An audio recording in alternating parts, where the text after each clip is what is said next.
Elon Musk recently became part of a heated online debate about whether white South Africans should be considered truly African.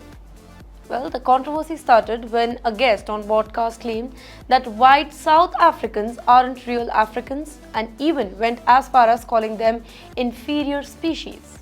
Now, this statement quickly caught attention, leading to a massive discussion on X. Among those responding was an Indian origin user whose argument gained a lot of traction, eventually receiving a direct reply from Elon Musk himself.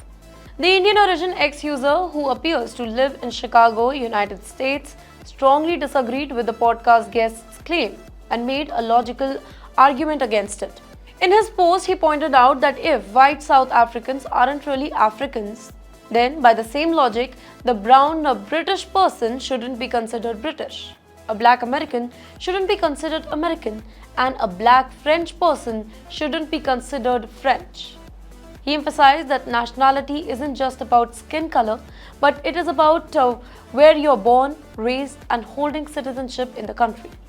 He concluded by stating that white South Africans are just as Africans as black South Africans. Musk, who was himself born in South Africa, took notice of this particular argument and agreed with it, replying with a simple but very powerful statement: sound argument. His response quickly gained a lot of attention as it was one of the first times that he publicly commented on a topic of South African identity. Initially, when Musk first saw the controversial podcast clip, he had only responded with suggesting that he was thinking about the issue. However, his later response, fully supporting the Indian origin user's viewpoint, sparked a bigger conversation and now it made headlines. Following Musk's replies, social media users continued this debate, with many agreeing that national identity is not just based on race, but rather on where a person is born and raised. Some users backed Musk's stance, saying that white South Africans are Africans, just as black Americans are Americans, and brown British citizens are British. Others question why people still focus on so much on race, suggesting that we should move beyond the outdated classifications. One user commented, "If someone is born and raised in the country, speaks the language, follows its culture, and holds its passport, then they belong to that particular nation, regardless of the skin color." Another one added, "It's 2025, and are we still having this argument? Can't we just stop making everything about race?" Well, this debate touches on deeper historical and political issues.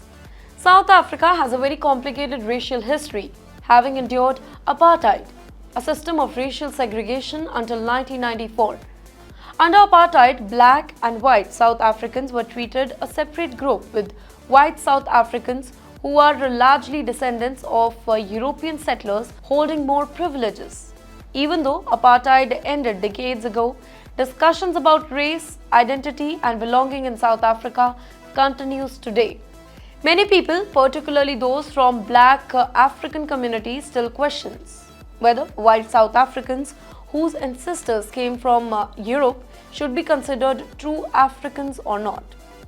Others argue that they were born in Africa, have lived there for generations, and therefore they are as Africans as anybody else. Elon Musk's comment has now reignited a larger conversation about race, identity, and nationality, not just in South Africa but globally. The idea that skin color defines national identity is an issue that continues to be really debated in many countries, including the United States, the United Kingdom, Canada, and even in India. Musk's response supports the particular idea that citizenship and identity should not be about race, but about where a person calls home. His involvement in the discussion has made many people reconsider their perspective on nationality and belonging, showing that even a simple social media exchange can spark global discussion on deeply rooted issues.